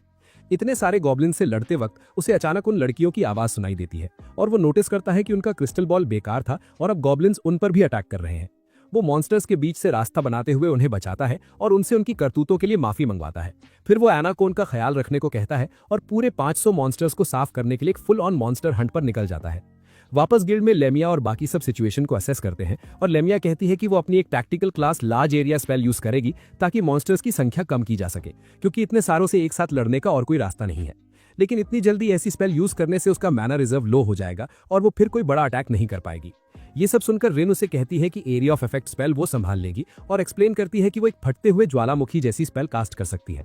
वो स्टीम एनर्जी का यूज करके बॉम्ब बनाने की साइन समझाने की कोशिश करती है, पर वो सबके सर के ऊपर से निकल जाता है, ठीक वैसे ही जैसे मेरे सर के ऊपर से मैथ लेसन्स निकल जाते हैं। पर लेमिया कहती है कि उसे उस पर भरोसा है और उसे ये करने देती है। अगले दिन जैसे ही मॉन्स्टर्स दीवारों के पास पहुंचते हैं, रिन अपनी स्पेल कास्ट करना शुरू करती है और अर्थ मैजिक से जमीन में एक विशाल गड्ढा बना देती है। वो ज्यादातर मॉन्स्टर्स को उसमें गिरा देती है और उस बेसिन को पानी से भर देती है, जिसके बाद वो उनके ऊपर पिघली हुई धातु मोल्टन मेटल का एक बड़ा बॉल बनाकर अंदर फेंक देती है। धातु तुरंत ठंडी होकर गड्ढे के ऊपर एक सील बना देती है और फिर नीचे बनने वाली स्टीम की वजह से वो पूरी ताकत से फट जाता है। वो भयानक एक्सप्लोजन सबको हैरान कर देता है और लेमिया काउंटर अटैक को लीड करती है, जबकि जेरार्ड एडवेंचरर्स को लेकर दुश्मन की फौज पर टूट पड़ता है। इसी बीच कासिम और एम्परर एक क्लिफ से ये सब देख रहे हैं और एम्परर कहता है कि लेमिया को एक्शन में देखना ही अपने आप में वर्थ था, पर रिन की ऐसी डिस्ट्रक्टिव स्पेल देखना तो सोने पर सुहागा हो गया। फिर वो कहता है कि अब असली खतरे का सामना करने का वक्त आ गया है और हम एक एडवेंचरर को जेरार्ड को रिपोर्ट देते हुए देखते हैं कि 200 क्रिम्सन पैक्ट मॉन्स्टर्स जंग में शामिल हो चुके हैं। भाई 200 क्रिम्सन पैक्ट मॉन्स्टर्स का मतलब है असली तबाही। ये देखकर जेरार्ड एकदम टेंशन में आ जाता है, पर तभी वो देखते हैं कि टाइची, एना और उन 2 लड़कियों के साथ कैंप पर पहुंच गया है। वो जेरार्ड को पूरी डिटेल देता है कि अंडरग्राउंड क्या क्या कांड हुए और म्यूरा और रिन के बारे में पूछकर तुरंत उनकी हेल्प के लिए निकल जाता है। दूसरी तरफ हम देखते हैं कि म्यूरा और रिन लड़ते लड़ते बुरी तरह थक चुकी हैं और लेमिया की तारीफ कर रही हैं कि इतनी एनर्जी उसमें अभी भी कैसे बची है। तभी उन्हें क्रिम्सन पैक मॉन्स्टर्स का वो भयानक झुंड दिखता है और लेमिया उन्हें कहती है कि बस 30 सेकंड का टाइम मैनेज करो ताकि वो एक स्ट्रॉन्ग स्पेल कास्ट करके उनका गेम बजा सके। म्यूरा और रिन आगे बढ़ती हैं और ढेर सारे स्मॉल फ्राइज को तबाह कर देती हैं। तभी लेमिया अपनी एओई स्पेल अनलीश करती है, जिससे सारे दुश्मन साफ हो जाते हैं, सिवाय 3 रेड ओगर्स के जो इस मॉन्स्टर्स की आर्मी को लीड कर रहे थे। वो तीनों एक एक ओगर से भिड़ जाती हैं, पर रिन का अटैक मॉन्स्टर को रत्ती भर भी डैमेज नहीं पहुंचा पाता और वो मॉन्स्टर उसके पास उसका आखिरी वक्त लाने के लिए बढ़ता है। अपने उन आखिरी मोमेंट्स में वो सोचती है कि अगर वो यहाँ गिर भी गई तो टाइची उन्हें बचाने जरूर आएगा और उसे दुख होता है कि वो उसे अपने दिल की बात यानी ट्रू फीलिंग्स कभी बता नहीं पाई। पर इससे पहले कि मॉन्स्टर अपना फाइनल स्ट्राइक करे, टाइची बीच में कूदता है और उसे अपने एक हाथ से ब्लॉक कर लेता है और रिन से कहता है कि ये सब बातें जंग खत्म होने के बाद मजे से बताना। लेमिया और म्यूरा तुरंत वहां पहुंचकर रिन को संभालती हैं, जबकि टाइची उस रेड ओगर को पीछे ढकेलता है और उसे पकड़कर जमीन पर पटक देता है। वो उस पर छलांग लगाता है और उसके चेस्ट पर एक हैवी पंच मारकर उसे ढेर कर देता है। इसके बाद वो लड़कियों से मिलने आता है और म्यूरा उससे पूछती है कि भाई तेरा एनहांसमेंट लेवल क्या है, तो वो बताता है कि वो लेवल 100 यूज कर रहा है, वरना मॉन्स्टर्स के सामने उसका टिकना नामुमकिन था। टाइची फिर लेमिया से करंट सिचुएशन के बारे में पूछता है कि क्या वो लड़ाई जारी रख पाएंगे, पर वो कहती है कि उनकी अभी की स्ट्रेंथ से उन्हें रोक पाना लगभग इम्पॉसिबल होगा। टाइची उन्हें मेयो और मेलो से मिलवाता है और कहती है कि मॉन्स्टर्स को उस पर अटैक करने से रोकें ताकि वो उन 3 रेड ओगर से निपट सके और उम्मीद है कि उन्हें हराते ही बाकी मॉन्स्टर्स पीछे हट जाएंगे। इसी के साथ टाइची उन 3 ओगर्स को बैटल के लिए चैलेंज करता है। वहां कसेम और एम्परर ये सब देख रहे हैं, जहां एम्परर कहता है कि सब कुछ उस लेडी के प्लान के हिसाब से ही हो रहा है। वो एक ऐसी सीक्रेट मास्टरमाइंड की बात कर रहा है जो इस पूरी साजिश में उससे भी ऊपर है। वापस कैंप में हम देखते हैं कि एना जख्मी सोल्जर्स का इलाज कर रही है और फ्रंट लाइन की हालत के बारे में सुन रही है। वो टाइची पर पूरा भरोसा करने का डिसाइड करती है, पर तभी एक हुडेड फिगर उसके पास से गुजरता है और उसके कान में कुछ ऐसी बात बोलता है कि वो किसी माइंडलेस पॉपेट की तरह बैटलफील्ड की तरफ चलने लगती है। दूसरी तरफ लेमिया और बाकी एडवेंचरर्स छोटे मॉन्स्टर से लड़ रहे हैं, जबकि टाइची 3 वर्सेस 1 सिचुएशन में ओगर से निपट रहा है। नंबर्स में इतना फर्क होने के बावजूद टाइची उनमें से एक को नीचे गिरा देता है और अपनी इनसेन मैजिक पावर से उसका काम तमाम करता है। पर तभी जमीन कांपने लगती है और एक ड्रैगन जमीन से बाहर निकलकर उन ओगर्स को ब्रेकफास्ट की तरह खा जाता है। उस बीस्ट को देखकर लेमिया हैरान है कि ये यहाँ क्या कर रहा है, क्योंकि ड्रैगन्स आमतौर पर छोटी स्पीशीज की लड़ाइयों में दखल यानी इंटरफेयरिंग नहीं करते। सब टाइची के चारों तरफ इकट्ठा हो जाते हैं और पता चलता है कि ये ट्विन हेडेड गोल्डन ड्रैगन भी उसी मिस्टीरियस मास्टरमाइंड का प्लान है ताकि टाइची को टेस्ट किया जा सके। टाइची लेमिया और बाकी सबको वर्स्ट केस सिनेरियो के लिए शहर खाली करने को कहता है और फैसला करता है कि वो ड्रैगन से अकेले लड़ेगा। रिन कहती है कि वो उसके साथ रुकेगी, पर मेरोड कहती है कि जिंदा वापस आना वरना वो उन्हें माफ नहीं करेगी। इसी के साथ सब वापस चले जाते हैं और टाइची रिन को भी पीछे रहने को कहता है, क्योंकि एक लड़की होने के नाते वो बस उसके रास्ते में आएगी। इसके अलावा अगर ड्रैगन उस पर अटैक करता है तो एक सिग्मा मेल होने की वजह से वो इंस्टिंक्टिव तरीके से उसे बचाने की कोशिश करेगा और यही उसकी डिफीट की वजह बन सकती है। रिन समझ जाती है और खुद को डिफेंड करने पर फोकस करती है ताकि वो किसी तरह टाइची को सपोर्ट कर सके, जबकि टाइची ड्रैगन का सामना करने के लिए आगे बढ़ता है। रास्ते में वो एरियल को आवाज देता है पर वो रिस्पॉन्ड नहीं करती, तो वो सोचता है कि क्या पहली बार सब बस एक इत्तेफाक था। जो भी हो, वो खुद को लेवल 100 तक एनहांस करता है और फिर एक हैवी पंच के साथ लड़ाई शुरू कर देता है। ड्रैगन उस अटैक को अपने पंजे से ब्लॉक करता है और पलटवार में ढेर सारे फायरबॉल्स और टेल व्हिप अटैक छोड़ता है। रिन टाइची की हेल्प करने की कोशिश करती है, पर ड्रैगन का दूसरा सिर उसकी तरफ एक फायरबॉल शूट करता है, एक वार्निंग की तरह, जैसे उसे कह रहा हो कि वेस्ट ऑफ स्पेस की तरह पीछे ही रहो। टेल व्हिप अटैक से टाइची का काफी एचपी लॉस होता है और वो सोचने लगता है कि आखिर एक ड्रैगन इन मॉन्स्टर्स की हेल्प क्यों कर रहा है। तभी एना उसके पास आती है और कहती है कि उसे उसके जख्म ठीक करने हैं, पर टाइची पूछता है कि उसके डम प्लॉट्स यानी वो खुद यहाँ क्या कर रहे हैं, और ये सुनते ही एना वापस होश में आ जाती है। वो कंफ्यूज होकर आसपास देखती है कि वो यहाँ कैसे पहुंची, पर ड्रैगन इस मौके का फायदा उठाकर टाइची की तरफ ब्लू फ्लेम का एक बॉल लॉन्च कर देता है। रिन उसे बचाने के लिए लपकती है, पर एना टाइची को साइड में धक्का दे देती है और वो हिट खुद अपने ऊपर टैंक्स कर लेती है। उस अटैक से उसका पेट फट जाता है और अपने उन आखिरी मोमेंट्स में वो टाइची की बाहों में लेटी हुई अपनी गलती के लिए माफी मांगती है। वो याद करती है कैसे सिर्फ टाइची ही था जिसने उसे एक औरत की तरह देखा, ना कि किसी टूल की तरह, और मौत से पहले वो उससे दोस्ती का वादा मांगती है, पर फिर अपनी आखिरी सांस लेती है और उसकी गोद में दम तोड़ देती है। उसे ऐसे जाते देख टाइची सच में आग बबूला हो जाता है और खुद को कोसने लगता है कि उसने अपनी पावर्स को कभी सीरियसली क्यों नहीं लिया और ढंग से ट्रेनिंग क्यों नहीं की। वो फिर एरियल को पुकारता है और कहता है कि वो जानता है वो सुन रही है और उसे पावर देने को कहता है। वो एक मर्दाना दहाड़ मारता है और उसे पूरी शिद्दत से पावर देने को कहता है। एरियल उसकी कॉल को रिस्पॉन्ड करती है और कहती है कि वही स्ट्रॉन्ग इमोशन था जिसका वो इंतजार कर रही थी। टाइची अचानक एक ऐसे प्लेन में पहुंच जाता है जहां वो एरियल से बात करता है और वो माफी मांगती है कि वो पहले की तरह अपनी पावर उसे आसानी से नहीं दे पा रही थी। वो उसे बताती है कि उन्हें पहले एक फॉर्मल पैक्ट करना होगा। उसके लिए पहले समनर को स्पिरिट को पुकारना होगा और पावर मांगनी होगी, और दूसरा उन्हें उस पावर को पूरी तरह से एक्सेप्ट करने के लिए तैयार रहना होगा। ये जानकर टाइची उस पर चिल्लाने के लिए सॉरी बोलता है और वो दोनों पैक्ट कर लेते हैं। इसी के साथ टाइची एक फुल फ्लेज्ड समनर बन जाता है और इस नई पावर के साथ रियल वर्ल्ड में वापस होश में आता है। वो रिन को अन्ना की बॉडी का ख्याल रखने को कहता है और फिर ड्रैगन की तरफ बढ़ते हुए एरियल से कहता है कि अब वो इस मामले को एक ही ब्लो में खत्म करेंगे। उसे देखकर ड्रैगन उसकी हिम्मत की दाद देता है और टाइची उससे उसके गोल के बारे में पूछता है और ये भी कि वो इस जंग से पीछे हटने के लिए क्या लेगा। ड्रैगन कहता है कि अगर वो उसे अपनी असली पावर दिखा दे तो वो उसके सारे सवालों के जवाब देगा और ये जगह छोड़कर चला जाएगा। इसके बाद वो अपने दोनों मुंह से combined flame breath attack launch करता है और टाइची अपनी मुट्ठी से एक स्ट्रॉन्ग विंड स्ट्रीम अटैक निकालकर उसे काउंटर करता है। शुरुआत में दोनों की पावर बराबर लगती है, पर टाइची जल्दी ही उस बीस्ट पर भारी पड़ जाता है और उसे जमीन पर पटक देता है। इसके बाद ड्रैगन कहता है कि वो उसकी ताकत देखकर खुश है और रिवील करता है कि वो एक खास लेडी की सेवा करता है और उसका गोल बस टाइची की असली स्ट्रेंथ टेस्ट करना था।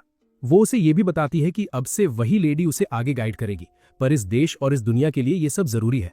और फिर दूर आसमान में उड़ते हुए उसे कहता है कि अगर वो अपने अजीज लोगों यानी ट्रेजर्स को बचाना चाहता है तो उसे और भी स्ट्रांग बनना होगा। दूसरी तरफ हम एम्परर को उस मिस्टीरियस लेडी को रिपोर्ट देते हुए देखते हैं। साथ में एक और हुडेड सर्वेंट भी है और वो उसे बताता है कि टाइची ने विंड स्पिरिट के साथ पैक्ट कर लिया है। लेडी कहती है कि फिर तो उसके अगले गाइडेंस की तैयारी का वक्त आ गया है और एक शहर के बाद अब एक पूरे देश की बारी है। जंग के बाद एस्पायर धीरे धीरे फिर से बसने लगता है, पर अपनी जीत के बावजूद उन्होंने बहुत कुछ खोया था।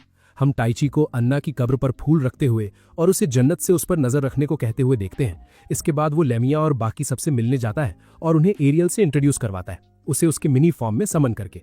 जब वो इस बारे में बात कर रहे होते हैं, वो नोटिस करते हैं कि नाइट्स के एस्कॉर्ट के साथ एक कैरेज यानी बग्घी शहर में आ रही है और लेमिया दिखती है कि उस पर रॉयल फैमिली का क्रेस्ट लगा है। बग्घी आखिरकार लेमिया के घर के पास रुकती है और एक पर्पल बालों वाली लड़की एल्सेना बाहर आती है और अपना इंट्रोडक्शन मार्कस नॉर्मन की बेटी के तौर पर देती है और अनाउंस करती है कि वो किंग गिलमोर की तरफ से आई है। वो कहती है कि वो उनसे मदद मांगने आई है और रिक्वेस्ट करती है कि वो उसके साथ रॉयल कैपिटल विनीफिक्स चलें। रास्ते में लेमिया एल्सेना से देश के करंट हालात एक्सप्लेन करने को कहती है और वो बताती है कि पिछले 30 सालों से देश 2 फैक्शंस में बटा हुआ है, एक जो करंट किंग को सपोर्ट करता है और दूसरा उनके छोटे भाई ड्यूक डॉर्सहाइम को। किंग गिलमोर ने अपनी पोजीशन डिप्लोमेसी और दूसरे नेशन से दोस्ती करके हासिल की है, जबकि ड्यूक डॉर्सहाइम थोड़ा कंजर्वेटिव यानी पुराने ख्यालों वाला है। किंग गिलमोर की एक पॉलिसी के मुताबिक उन्होंने अपने कुछ मेजर्स दूसरे नेशंस में भेजे हैं और इससे एक मैजिक किंगडम के तौर पर उनका दबदबा यानी डोमिनेंस खत्म हो सकता है। ऑपोजिशन ने आखिरकार उनके खिलाफ हथियार उठाने का फैसला कर लिया है और एक बगावत यानी रिबेलियन वॉर बस होने ही वाली है और वो उम्मीद कर रहे हैं कि वो इस लड़ाई में उनकी हेल्प करेंगे। इसी के साथ वो कैपिटल पहुंचते हैं और टाइची नोटिस करता है कि वो जगह लगभग एक गोस्ट टाउन जैसी सुनसान है।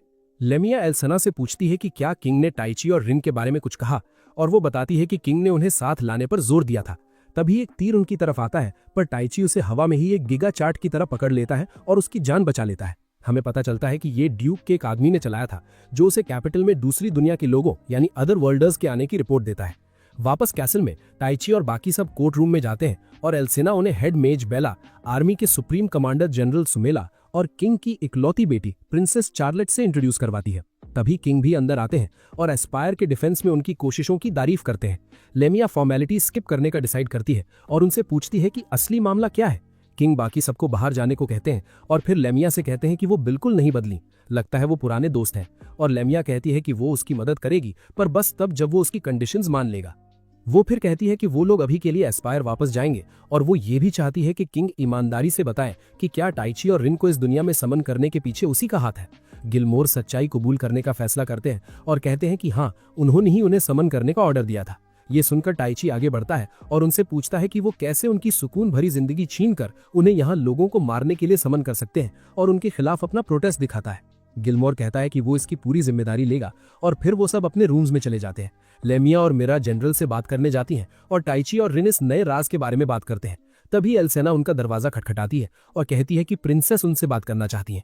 इसी के साथ चार्लेट अंदर आती है और उनसे इस तकलीफ के लिए माफी मांगती है और रिवील करती है कि असल में उसने ही उन्हें इस दुनिया में समन किया है।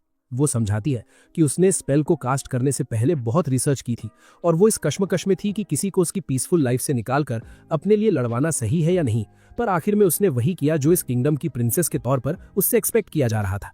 वो फिर बताती है कि समनिंग के वक्त ड्यूक का एक असैसिन अंदर घुस गया जिससे स्पेल अनस्टेबल हो गई। वो सिर्फ टाइची को समन करना चाहती थी जिसके पास इनसेन मैजिक पावर थी, पर असैसिन के अटैक की वजह से रिन भी साथ खींची चली आई और पैलेस में समन होने के बजाय वो एस्पायर के पास एक रैंडम मैदान में टेलीपोर्ट हो गए। वो कहती है कि उसे ये ढूंढने में काफी वक्त लग गया कि वो लोग कहाँ हैं और ना सिर्फ उनकी जिंदगी बर्बाद करने के लिए बल्कि एक इनकॉम्पिटेंट वेस्ट ऑफ स्पेस होने के लिए भी माफी मांगती है। ये सब सुनकर और उसे रोता देखकर टाइची और रिन उसे अपना सर ऊपर उठाने को कहते हैं और कहते हैं कि उन्होंने उसे हर चीज के लिए माफ कर दिया और वो अपनों को बचाने की तरफ को समझते हैं। चार्लेट कहती है कि एक बार देश में शांति हो जाए तो वो उन्हें उनकी दुनिया वापस भेजने के लिए सब कुछ करेगी, भले ही इसमें उसकी रूह क्यों न चली जाए। और टाइची कहता है कि वो इस वॉर को खत्म करने में उसकी हेल्प करेंगे ताकि वो सब खुशी खुशी बाहर निकल सके। तभी लेमिया अंदर आती है और टाइची को बाहर आने को कहती है। वो उसकी फाइट सुमेला से करवाती है जो ये देखना चाहती थी कि क्या वो सच में उतने ही स्ट्रांग है जितना किंग एक्सपेक्ट कर रहे हैं। और टाइची उसके सारे अटैक्स को पैरी करके और उसकी स्वॉर्ड को एक एनहांस्ड ब्लेड से तोड़कर अपनी डोमिनेंस प्रूव कर देता है। इसके बाद वो दोनों हैंड टू हैंड फाइट शुरू कर देते हैं और टेची सुमेला को नीचे गिराकर उसके ऊपर चढ़ जाता है। ये देखकर वो सच में काफी एक्साइटेड हो जाती है और उससे पूछती है कि क्या वो उसे भी नॉकअप करने के लिए तैयार है और उसके बॉडी के अंदर मौजूद उस स्पेशल व्हाइट थिंग की मांग करती है, जिसे सुनकर टेची हैरत के मारे चीख पड़ता है। बाद में उस रात टेची एरिल के साथ आसमान की तरफ देखता है और उससे बात करता है कि कैसे वो इंसानी दुश्मनों के खिलाफ अपनी असली ताकत यूज करने से डरता है, पर अगर इसका मतलब रिन की हिफाजत करना है तो वो ये करने के लिए बिल्कुल तैयार है। फिर वो रिन को चेक करने के लिए अंदर जाता है और गलती से उसे कपड़े बदलते हुए देख लेता है। दूसरी तरफ हम शार्लेट को होली टेम्पल में प्रार्थना करते हुए देखते हैं। तभी एम्परर उसके पास आता है और हमें पता चलता है कि उसे कार्डिनल लाउड्रा कहा जाता है और शार्लेट को ये बिल्कुल नहीं पता कि एस्पायर पर हुए अटैक के पीछे इसी का हाथ है। अगले दिन सुबह हम टेची को कैसल में इधर उधर रिन को ढूंढते हुए देखते हैं। आखिरकार वो उसे कुछ फूलों को पानी देते हुए पाता है और उसे कहता है कि अपने प्लॉट्स लेकर कोर्ट रूम में पहुंचे क्योंकि लेमियट चाहती है कि वो जनरल्स की मीटिंग ज्वाइन करे। दूसरी तरफ हम ड्यूक को उसके जनरल्स के साथ मीटिंग करते देखते हैं। दो मार्केसेस के बीच अगले कदम को लेकर डिस्कशन चल रहा है। मार्केस मिलगन सुझाव देता है कि उन्हें अपनी सारी फोर्सेस इकट्ठा करके कैपिटल को तुरंत घेर लेना चाहिए, जबकि मार्केस कॉखन का कहना है कि उन्हें प्रॉपर अटैक से पहले इन दो नए वॉरियर्स की एबिलिटीज को अच्छी तरह परख लेना चाहिए। एंड में ड्यूक मिलगन की साइड लेता है और उसे अपनी फोर्सेस असेंबल करके कैपिटल की तरफ लीड करने की परमिशन दे देता है। दूसरी तरफ सुमेला और बेला किंग को ड्यूक की आर्मी के वेनेफिक्स की तरफ बढ़ने की रिपोर्ट देते हैं और बताते हैं कि उनके पास 3000 सोल्जर्स तैयार है और बाकी 6000 स्टैंड बाय पर है। बेला कहती है कि उसके पास भी 300 मेजेस लड़ने के लिए तैयार है और 600 बैकअप में है। किंग उन्हें पूरी ताकत से कैपिटल डिफेंड करने का ऑर्डर देते हैं और वो टैक्टिकल मीटिंग रूम में जाते हैं जहां वो अगले दिन सुबह साउथ में ड्यूक की फोर्सेस से भिड़ने का प्लान बनाते हैं, जिसमें टेची और रिन भी उनकी हेल्प करेंगे। टेची इंसानों के खिलाफ अपनी पावर्स यूज करने को लेकर वरिड है, पर लेमियट उसे मर्द बनने को कहती है और सुमेला उसे जंग के बाद शादी करने का वादा करके एनकरेज करती है, जिससे टेची और भी ज्यादा परेशान हो जाता है। बाद में उस रात टेची रिन से मिलने जाता है, जो इस जंग में हिस्सा लेने को लेकर काफी टेंस लग रही है। वो उसे कहता है कि उसे इसमें पार्ट लेने की जरूरत नहीं है क्योंकि वो यहाँ गलती से आई थी, पर रिन टेची को बताती है कि वो उस सर्कल में अपनी मर्जी से कूदी थी और वो उसके साथ मिलकर लड़ेगी। वो उसे रात अपने कमरे में बिताने को कहती है और वो दोनों साथ बैठते हैं, जहां रिन अपना सर उसके कंधे पर रख देती है। लगता है टेची आज रात आखिरकार मर्द बन ही जाएगा, पर जैसे ही वो उसका हाथ पकड़ने की कोशिश करता है उसे कुछ महसूस होता है और उसे कहता है कि अब सोने का वक्त हो गया है। इसी बीच हम म्यूरा और लेमिया को चाय पर रिन के बारे में बात करते देखते हैं और म्यूरा उसे चेक करने जाने का डिसाइड करती है, पर लेमिया खिड़की के बाहर देखते हुए कुछ नोटिस करती है और कहती है कि शायद वो अब पैरानॉइड हो गई है। कुछ देर बाद हमें खोडेड असासिन को खिड़की के बाहर पेड़ पर खड़ा देखते हैं। पता चलता है कि मार्कस ने उसे रात में टेची और रिन को खत्म करने के लिए भेजा था ताकि वो अपना नाम बना सके। बदकिस्मती से उस असासिन के लिए टेची ने उसे पहले ही नोटिस कर लिया था और उन्होंने बेड पर ब्लैंकेट के नीचे कुछ पिलोज रख दिए थे। असासिन उन पिलोज पर वार करता है और टेची और बाकी सब उसे कमरे में रंगे हाथ पकड़ लेते हैं। टेची बताने लगता है कि उसने उसे पहले ही देख लिया था, पर असासिन को उसके फालतू ज्ञान से कोई मतलब नहीं है और वो इस मौके का फायदा उठाकर रिन पर अटैक कर देता है।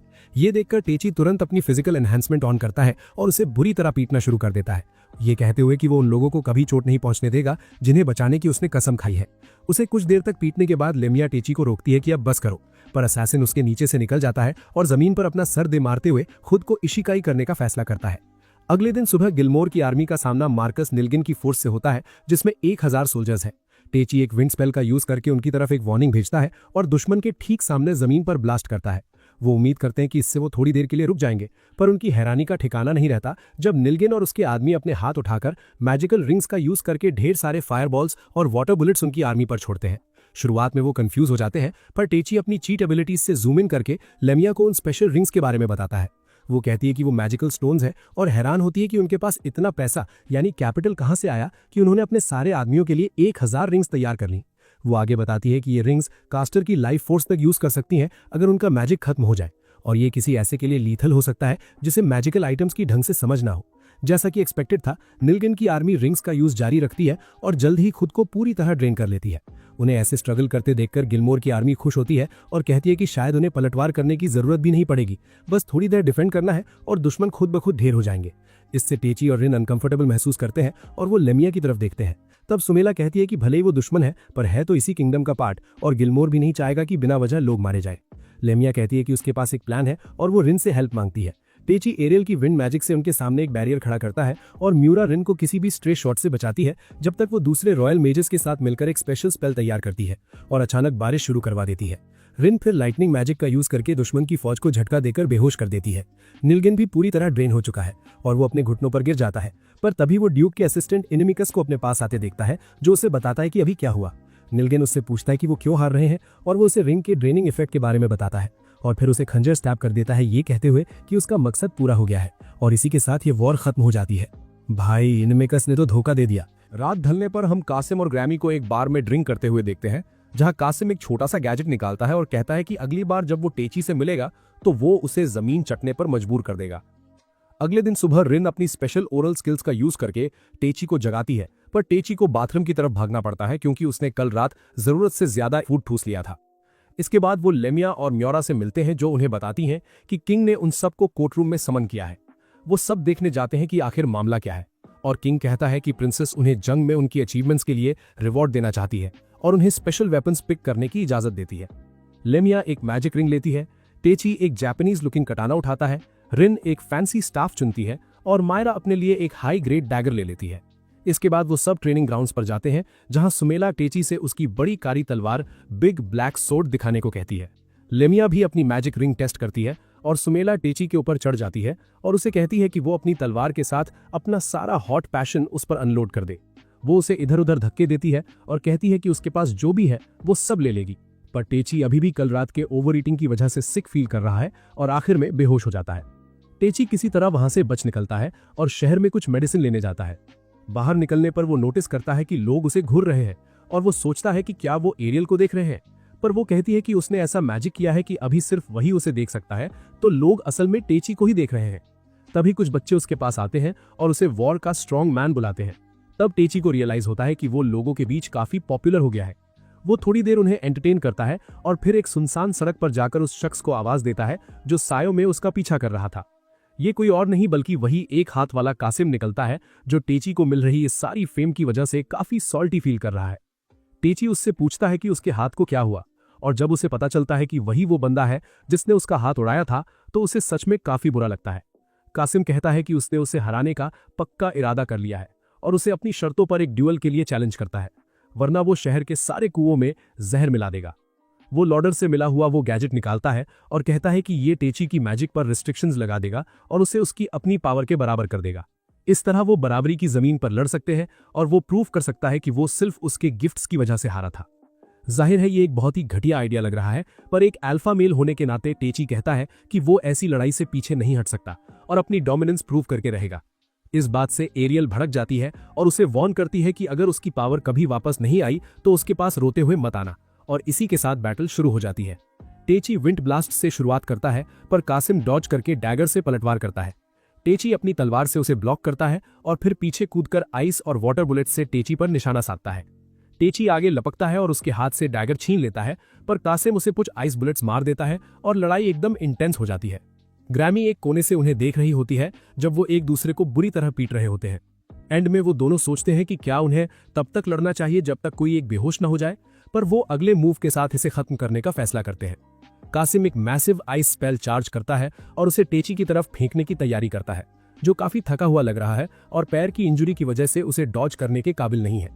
टेची रिन के बारे में और अपने पुराने मैजिक लेसन्स के बारे में सोचता है और खुद पर भरोसा करने का फैसला करता है। वो अपनी तलवार में थोड़ा मैजिक फूंकता है और उससे कासिम की आइस स्पेल को बीच से चीर देता है, जिसके शॉक वेव से कासिम दूर दीवार पर जा गिरता है। इसी के साथ उनकी फाइट खत्म होती है और कासिम अपनी हार मान लेता है, पर टेची कहता है कि उसके पास कम से कम एक एक्स्ट्रा आर्म जितना तो एडवांटेज था ही, तो ये उतना फेयर नहीं था। इसके बाद एरियल कासिम से टेची की मैजिक पावर वापस करने को कहती है और वो उन्हें नॉर्मल होने के लिए उस मैजिकल गैजेट को तबाह करने को कहता है। पर इससे पहले कि वो कुछ कर पाते, उस गैजेट के चारों ओर का डार्क ऑरा एक शैडो मॉन्स्टर का रूप ले लेता है और टेची पर अटैक करने लगता है। टेची विंड मैजिक से पलटवार करने की कोशिश करता है, पर उस शैडो मॉन्स्टर को रत्ती भर भी डैमेज नहीं पहुंचता, जो बदले में उस पर ढेर सारी डार्क बुलेट्स छोड़ता है। हालात काफी खराब दिख रहे हैं, पर तभी अचानक ग्रैमी अपनी इनविजिबिलिटी क्लोक से बाहर आती है और मॉन्स्टर पर अटैक कर देती है। कासिम उसका ध्यान आइस मैजिक से भटकाता है और ग्रैमी को गैजेट तबाह करने को कहता है, पर उसे तोड़ने के बाद भी मॉन्स्टर गायब नहीं होता और कासिम सोचने लगता है कि क्या लॉटर ने ये सब भी पहले से प्लान किया था। टेची नोटिस करता है कि कम से कम उसकी पावर्स तो वापस आ गई हैं और वो कहता है कि वो इस मॉन्स्टर को एक ही अटैक में उड़ा देगा। वो एरियल को आसपास की हवा कंप्रेस करके लाइटनिंग बनाने को कहता है और अपनी तलवार से एक लाइटनिंग स्लैश मारकर मॉन्स्टर को ढेर कर देता है। इसके बाद वो कासिम को एक हीलिंग पोशन देता है, पर ग्रैमी उसे उसकी प्राइड को और ज्यादा क्रश करने को नहीं कहती और बताती है कि वो बस उससे हारने की वजह से सॉल्टी था, पर अब जब वो बराबरी पर लड़ चुके हैं, उसने अपनी हार कबूल कर ली है और शायद स्ट्रांग बनने के लिए और मेहनत करेगा। फिर वो उसे उठाती है और कासिम के साथ निकल जाती है, जिसके अंदर अब टेची के लिए एक हेल्दी राइवलरी पैदा हो गई है। ठीक तभी शहर की घंटी बजती है और स्पीकर अनाउंस करता है कि ड्यूक की आर्मी ने जंग का ऐलान कर दिया है। टेची तुरंत रिन और बाकी सबसे मिलने कासल भागता है और वो सब अगले दिन शुरू होने वाली जंग की तैयारी करते हैं। उसी वक्त हम लॉटर को उस मिस्टीरियस लेडी को रिपोर्ट देते हुए देखते हैं कि कैसे टेची ने उस शैडो मॉन्स्टर से निपटा और वो उसे अगले गाइडेंस के साथ आगे बढ़ने को कहती है। हमें उनके बगल में एक और हुडेड फिगर दिखता है जो बिल्कुल एनिमिकस जैसा लग रहा है। अगले दिन सुबह ड्यूक डॉर्जेसहाइम कैपिटल की तरफ बढ़ने से पहले अपनी आर्मी को एड्रेस करता है और उनसे अदर वर्ल्डर्स और लेमिया से खुद निपटने की परमिशन मांगता है, क्योंकि उसने सारे जरूरी अरेंजमेंट्स कर लिए हैं और वो नोगान की तरह उसे निराश नहीं करेगा। इसके बाद ड्यूक कैपिटल की तरफ बढ़ता है और दोनों आर्मीज एक दूसरे के आमने सामने आ जाती हैं। भाई अब दोनों फौजें भिड़ने के लिए तैयार हैं, ये तो महायुद्ध होने वाला है। वो अनेमिकस से पूछता है कि क्या उनके जीतने का कोई भी चांस है, और वो जवाब देता है कि मार्कस मार्शस टेइची के अलावा बाकी सबका ध्यान रख लेगा, पर वो खुद इस बात का पूरा इंतजाम करेगा कि टेइची उसके लिए कोई प्रॉब्लम खड़ी ना कर सके। दूसरी तरफ गिल्मार एक धमाकेदार स्पीच के साथ अपने सोल्जर्स का मोराल हाई करता है और उन्हें कहता है कि इस किंगडम के असली हीरोज की तरह जीत का रास्ता साफ कर दो। इसी के साथ महायुद्ध शुरू हो जाता है और हम हर तरफ तलवारों की टक्कर और जादुई स्पेल्स को बैटलफील्ड पर बरसते हुए देखते हैं। रिन और म्यूरा पूरी तरह जंग पर कब्जा कर लेती हैं और लीमिया अपनी नई मैजिकल रिंग से निकलने वाली स्पेल्स से दुश्मनों को तबाह कर रही है, पर तभी उन सबका सामना उन मेजेस से होता है जो मार्शस ने खास उनके लिए तैयार किए थे। हम देखते हैं कि एक रैंक्ड एडवेंचरर सुजोरा रिन का सामना करती है। मार्शस खुद म्यूरा से भिड़ जाता है, जबकि मिस फोलो नाम का एक सॉर्सरर लीमिया को चैलेंज करता है और अपनी जैमिंग मैजिक और विशाल स्टाफ का यूज करके उस पर हर तरफ से अटैक करने लगता है। इसी बीच टेइची अपनी विंड मैजिक का यूज करके दुश्मन की फौज के ऊपर से छलांग लगाता है और सीधा ड्यूक के कैंप के सामने लैंड करता है। जब वो लोग अपनी बैटल स्ट्रैटेजी पर डिस्कस कर रहे होते हैं, वो बस अंदर चला जाता है और ड्यूक से सरेंडर करने को कहता है। डॉगशन एनिमिकस को छोड़कर बाकी सबको बाहर जाने को कहता है और वो टेइची से उसके प्रपोजल पर बात करता है। टेइची कहता है कि अगर वो अभी अपने आदमियों को सरेंडर करने का ऑर्डर दे तो वो इस बात का ख्याल रखेगा कि किंग उस पर थोड़ी दया दिखाए, वरना उसके पास इतनी पावर तो है कि वो उसे पीट कर उसका सर खुद किंग के कदमों में ले जाकर रख दे। ये सुनकर डॉगशन उससे पूछता है कि वो खुद ही किंग क्यों नहीं बन जाता, तो टेइची कहता है कि ये बहुत ज्यादा झंझट वाला काम है और वो नहीं चाहता कि एक डिक्टेटर बनकर वो हजारों लोगों की नफरत मोल ले जो बस अपनी मनमानी करता हो। ये सुनकर डॉगशन हंसने लगता है और कहता है कि शांत दुनिया में बड़े होने से इंसान का नजरिया सच में बदल जाता है। पर फिर वो टेइची को बताता है कि ये प्राइड यानी सम्मान की बात है और कभी कभी ताकतवर लोगों को अपने फैसलों के साथ आगे बढ़ना ही पड़ता है, भले ही उसका नतीजा उनकी मौत ही क्यों ना हो। टेइची उसके अजीब चेहरे को देखकर सोचता है कि क्या ये हथिया नहीं गया है। वहीं हम पीछे एनिमिकस को सबकी पीठ पीछे एक डार्क स्पेल पकाते हुए देखते हैं, जिससे उनकी आर्मी के सभी लोग उसका वो डार्क जूस पीने पर मजबूर हो जाते हैं। वापस बैटलफील्ड पर लीमिया मिस फोलो का सामना करती है और उससे पूछती है कि क्या उसका प्लान बस उसे थकाने का है। वो आइस मैजिक से उस पर अटैक करता है, पर वो जमीन से आग निकालकर उसे ब्लॉक कर देती है। वो फिर उसकी तरफ ढेर सारी आइस बुलेट्स भेजता है, पर वो डिफेंस मैजिक से उन्हें रोक लेती है और एक विंड ब्लेड से निशाना साध कर उसे नीचे गिरा देती है। ये देखकर वो पुराना मेज हैरान रह जाता है और अपनी हार कबूल करते हुए लीमिया को उसे खत्म करने को कहता है, जो वो एक मैसिव फायरबॉल के साथ कर देती है। ठीक उसी वक्त रिन अपनी फ्लेमिंग स्वॉर्ड से मार्शस से लड़ रही है, पर वो उसे हवा में उड़ा देता है और सोचता है कि आज रात उसे एल्फ मीट चखने को मिलेगा। पर तभी वो उसके पास से तेजी से निकलती है और रॉयल कलेक्शन से लिए गए डैगर से उसकी गर्दन चीर देती है। दूसरी तरफ रिन को अपने ओपोनेंट को खत्म करने में थोड़ी मुश्किल हो रही है। सुजुरा लगातार ऑफेंस जारी रखती है और रिन को डिफेंसिव खेलने पर मजबूर कर देती है। ये कुछ देर तक चलता रहता है, पर रिन आखिरकार उसकी मूव्स और एबिलिटीज को एनालाइज कर लेती है और जंग खत्म करने की तैयारी करती है। वो उस पर एक फ्लेइंग स्पेल से वार करने वाली होती है, पर सुजुरा नीचे कूदकर जमीन पर हिट करती है, जिससे रिन पीछे जा गिरती है। रिन आइस मैजिक पर स्विच करती है और उसकी तरफ आइसिकल्स शूट करती है, पर सुजुरा उन्हें हटा देती है, सिर्फ ये रियलाइज करने के लिए कि वो सब बस एक डिस्ट्रैक्शन था। वो देखती है कि रिन उसके ऊपर खड़ी है और उसके सर के ऊपर एक विशाल फायरबॉल चमक रहा है। रिन उसे नीचे शूट करती है और सुजुरा का काफी एचपी लॉस हो जाता है,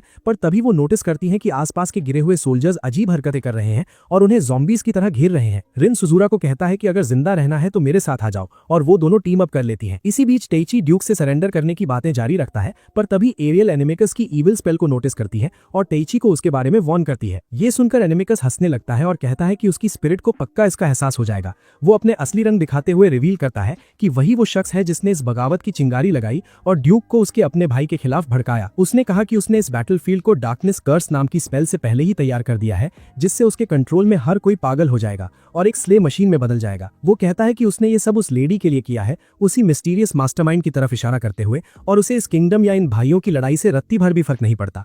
वो बस अपने मास्टर की इच्छा के मुताबिक सब कुछ राख में मिला देगा। इसी के साथ वो पूरे बैटलफील्ड में उस स्पेल को फैलाना शुरू कर देता है और खुद भी एक डेमन में बदल जाता है। भाई, एनिमिकस ने तो पूरा गेम ही पलट दिया।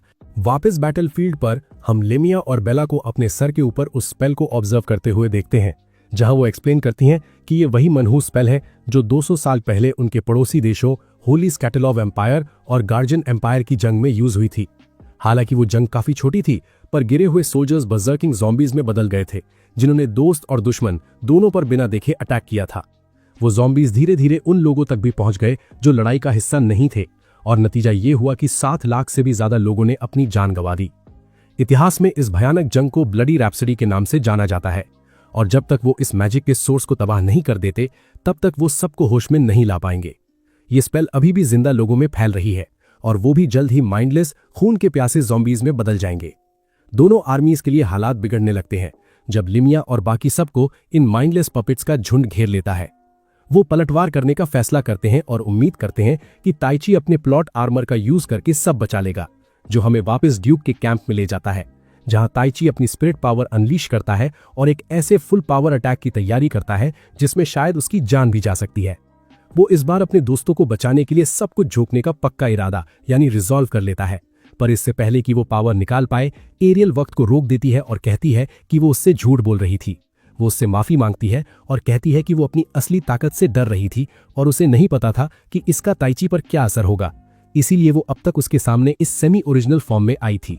वो आगे कहती है कि उसका निश्चय देखकर अब उसे यकीन हो गया है कि ताइची उसे उसके असली रूप में देखने के लिए तैयार है, और वो उसे अपना असली नाम बताती है, जो कि सिल्फिड निकलता है।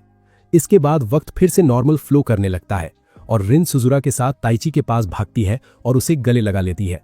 ताइची नोटिस करता है कि उसके पैर में चोट लगी है और कहता है कि वो अब इस जंग को यहीं खत्म कर देगा ताकि वो सब अपने घर वापस जा सकें।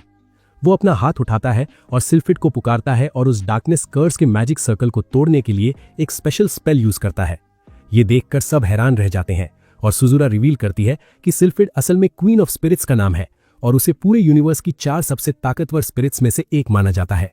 इसी के साथ सब कुछ नॉर्मल हो जाता है और ताइची कहता है कि उसे अभी भी उस बंदे से निपटना है जिसने ये सब किया, और वो इनिमिकस से उसके डेविल फॉर्म में लड़ने की तैयारी करता है। वो अपनी नई पावर चार्ज करता है और वो दोनों आसमान में किसी ड्रैगन बॉल जी स्टाइल फाइट की तरह उड़ने लगते हैं। वो एक दूसरे से कई बार टकराते हैं। फिर ताइची उससे उस मिस्टीरियस लेडी के बारे में पूछता है। इनिमिकस कहता है कि वो इस दुनिया की रूलर है और उसने ही सब कुछ प्लान किया था, उसके जन्म से लेकर उसके इस दुनिया में समन होने तक और आज के इस दिन तक जब वो एक समनर के तौर पर अपनी असली ताकत अनलॉक कर रहा है। वो रिवील करता है कि ये दुनिया एक विशाल महायुद्ध यानी मैसिव वॉर की तरफ बढ़ रही है और उसे बचाने के लिए उन्हें एक अल्टीमेट वेपन की जरूरत है और ताइची उनके लिए वही वेपन बनेगा। वो आगे कहती है कि अब तक उसने जितनी भी लड़ाइयां लड़ी हैं वो सब उस लेडी के प्लान का हिस्सा थीं ताकि वो और स्ट्रांग बन सके, और वो खुद भी उसके इस ग्रैंड स्कीम में महज एक प्यादा यानी पॉन है। ताइची उससे उस लेडी का नाम पूछता है पर इनिमिकस कहता है कि अभी ये जानने का सही वक्त नहीं है, जिससे ताइची भड़क जाता है और कहता है कि वो ऐसे किसी घटिया यानी बीएस बहाने के लिए अपने दोस्तों और हजारों लोगों की मौत कबूल नहीं करेगा। वो डेमन को पंच मारना जारी रखता है और जैसे जैसे उसका गुस्सा बढ़ता है वो उस पर भारी पड़ने लगता है। वो उसे लगातार पीटते रहता है जब तक कि वो उसके पेट पर इतना भयानक हिट नहीं मारता कि वो सीधा जमीन में जा गिरता है। वो उसके ऊपर खड़ा होता है और इनिमिकस उसे आखिरी वार करने को कहता है क्योंकि उसका नरम दिल ही उसकी आखिरी कमजोरी बची है। पर ताइची उसे बताता है कि इस पावर को एक्सेप्ट करते वक्त उसने अपनी इंसानियत पीछे छोड़ दी थी और एक स्ट्रॉन्ग लाइटनिंग अटैक से उसे राख यानी इवेपोरेट कर देता है। इसी के साथ जंग खत्म होती है और हम ताइची को कैसल में रिन, लिमिया और मीरा के साथ जागते हुए देखते हैं। वो उसे तब से लेकर अब तक की सारी बातें बताती हैं जब से उसने इनिमिकस को हराया था, और एल्सीना और शार्लेट भी उसे देखने दौड़ी आती हैं। लगता है उसका मैजिक खत्म हो गया था और वो कई दिनों तक सोता रहा था, पर अब उसे इस किंगडम का हीरो माना जा रहा है। गिंग अपने भाई को उसकी बगावत के लिए सजा देता है और फिलहाल किंगडम में शांति लौट आती है। हम ताइची को ये सोचते हुए देखते हैं कि कहीं इस पावर की वजह से वो भी एक मॉन्स्टर में न बदल जाए, पर लिमिया उसे यकीन दिलाती है कि भले ही उसके पास कितनी भी पावर आ जाए, जब तक उसका दिल सही जगह पर है वो हमेशा एक इंसान ही रहेगा। वो उसे चेयर अप करती है और वो सब अपनी ट्रेनिंग जारी रखने के लिए एस्बिर वापस जाने का फैसला करते हैं। शार्लेट और एल्सीना उन्हें विदा करती हैं और शार्लेट वादा करती हैं कि वो उन्हें उनकी दुनिया वापस भेजने का रास्ता जरूर ढूंढेंगी। ताइची उन्हें कहता है कि वो अपना पूरा वक्त लें क्योंकि उन्हें इस दुनिया के नए दोस्तों के साथ कुछ वक्त बिताने में कोई एतराज नहीं है। इसी के साथ वो एस्बिर के लिए निकल पड़ते हैं और ताइची कहता है कि वो इतना स्ट्रांग बन जाएगा कि फिर कभी अपने किसी दोस्त को चोट नहीं पहुंचने देगा। वहीं दूसरी तरफ वो मिस्टीरियस मास्टरमाइंड लेडी अपने क्रिस्टल वॉल के जरिए उस पर नजर रखे हुए हैं। और इसी तरह इसेकाई चीट मैजिशियन का सीजन 1 खत्म होता है। भाई ये तो एकदम धमाकेदार एंडिंग थी। क्या आप चाहते हैं कि मैं सीजन 2 की रूमर्स या लाइट नॉवल की आगे की स्टोरी नरेट करूं ताकि पता चले कि वो लेडी आखिर है कौन?